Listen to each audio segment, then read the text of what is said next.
بسم اللہ الرحمن الرحیم۔ 9 کلاس، السلام علیکم۔ اس امید اور اس دعا کے ساتھ کہ آپ سب خیریت سے ہوں گے، ہم اپنا آج کا لیکچر شروع کرتے ہیں۔ ہم ہیں صفحہ نمبر 19 پہ۔ سورہ انفال کا 7واں رکوع تھا۔ میں نے اس کی کچھ آیات آپ کو پڑھائی تھیں، آج ہم اس کو آگے لے کر چلیں گے۔ پہلے ہم پیچھے سے اپنے سبق کی تھوڑی سی دہرائی کر لیتے ہیں کہ ہم نے کیا پڑھا تھا ان آیات کے ترجموں میں، کہ جب غزوہ بدر ہوا تو کفار کی اتنی بڑی تعداد اور مسلمانوں کی چھوٹی سی تعداد کو دیکھ کر کفار کہنے لگے کہ ان کو ان کے دین نے مغرور کر رکھا ہے اور انہیں اپنی موت نظر نہیں آ رہی، جبکہ جو شخص اللہ پر بھروسہ کر لیتا ہے تو اللہ اس کے لیے غالب اور حکمت والا ہے۔ پھر فرشتوں نے یہاں پر مسلمانوں کی مدد کی تھی، انہوں نے کافروں کی جانیں نکالی اور ساتھ ہی انہیں یہ خوشخبری بھی سنائی کہ تمہارے لیے آگ کا عذاب تیار ہے۔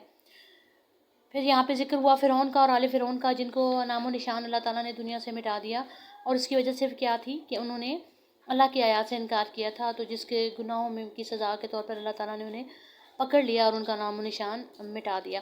تو ہم اس سے آگے ہم پڑھیں گے، تو آئیے شروع کرتے ہیں۔ اعوذ باللہ من الشیطان الرجیم، بسم اللہ الرحمن الرحیم۔ ذالک بان اللہ، یہ اس لیے ہے کہ اللہ لم یکو مغیرا نعمتا انعمہا علی قوم، کہ خدا اس نعمت کو جو وہ کسی قوم کو عطا کرتا ہے نہیں بدلتا، حتیٰ یغیروا ما بانفسہم، جب تک وہ اپنے آپ کو نہ بدلیں۔ جب تک کوئی قوم اپنے آپ کو نہیں بدلتی، اللہ تعالیٰ بھی وہاں کے حالات کو نہیں بدلتے، وہاں پہ اپنی نعمتوں کو نہیں بدلتے۔ اللہ تعالیٰ کے اس فرمان کو علامہ اقبال نے بھی اپنی شعر میں بڑی خوبصورتی سے بیان کیا کہ خدا نے آج تک اس قوم کی حالت نہیں بدلی، نہ ہو جس کو خیال آپ اپنی حالت کے بدلنے کا، کہ جب تک آپ خود نہیں بدلیں گے اللہ تعالیٰ بھی آپ کی طرف تبدیلی لے کر نہیں آئیں گے۔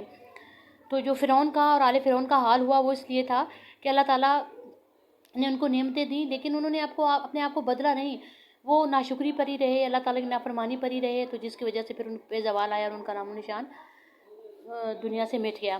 تو دوبارہ ہم اس کو دیکھتے ہیں۔ ذالک بان اللہ لم یکو مغیرا نعمتا انعمہا علی قوم، یہ اس لیے ہے کہ خدا کسی قوم پہ جب کسی قوم کو نعمت عطا کرتا ہے تو اس وقت تک اسے نہیں بدلتا، حتیٰ یغیروا ما بانفسہم، جب تک وہ قوم اپنی حالت کو نہیں بدلتی، اپنے دلوں کی حالت کو نہیں بدلتی۔ وَأَنَّ اللَّهَ سَمِيعٌ عَلِيمٌ، اور خدا سنتا اور جانتا ہے۔ کداب آل فرعون، جیسے حال فرعونیوں کا ہوا، والذین من قبلہم، اور وہ لوگ جو ان سے پہلے تھے، کذبوا بآیات ربہم، انہوں نے اپنے رب کی آیات کو جھٹلایا یا ان سے انکار کیا، فأہلکنہم، تو ہم نے انہیں ہلاک کر دیا، بذنوبہم، ان کے گناہوں کے سبب، وأغرقنا آل فرعون، اور ہم نے فرعونیوں کو ڈبو دیا، غرق کر دیا، وَكُلُّ كَانُوا ظَالِمِينَ، اور وہ سارے کے سارے ظالم تھے۔ إِنَّ شَرَّ الدَّوَابِ عِندَ اللَّهِ الَّذِينَ، اور بے شک خدا کے نزدیک تمام جانداروں سے بدتر وہ لوگ ہیں، کفروا، وہ کافر ہیں، فہم لا یؤمنون، جو ایمان نہیں لاتے۔ ان شر الدواب، تمام جانداروں سے بدتر، عند اللہ الذین کفروا، اللہ کے نزدیک وہ لوگ ہیں جو کافر ہیں، فہم لا یؤمنون، جو ایمان نہیں رکھتے۔ شر الدواب کیا ہے؟ بدترین جانوروں کو کہا گیا ہے، اور یہاں پر کفار کو جانوروں سے تشبیہ دی گئی ہے۔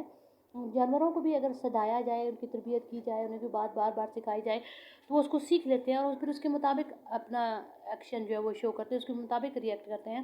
لیکن یہاں پر کافروں کے سامنے اللہ تعالیٰ کی آیات کا ذکر بار بار کیا جا رہا ہے، لیکن کیا ہے کہ وہ ان کو سننے کو تیار نہیں، ان کو سمجھنے کو تیار نہیں، ان پر ایمان لانے کو تیار نہیں۔ تو اللہ تعالیٰ نے قرار دیا کہ یہ تمام لوگ جو ہیں جانوروں سے بھی بدتر ہیں، کیونکہ جانوروں کے سامنے بھی جب کوئی بات بار بار کی جائے تو وہ کچھ نہ کچھ اس کو سمجھ لیتے ہیں، وہ کچھ نہ کچھ اس کے مطابق اپنا ایکشن جو ہے وہ اس ایکشن کا اپنا ریئیکشن دکھاتے ہیں۔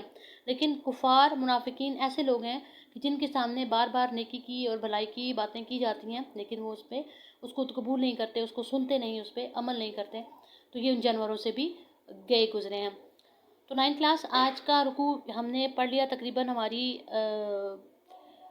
2-3 آیات رہ گئی ہیں جی، 3 آیات رہ گئی ہیں، وہ انشاءاللہ میں آپ کو اگلے لیکچر میں پڑھاؤں گی، پھر ہمارا رکوع مکمل ہو جائے گا۔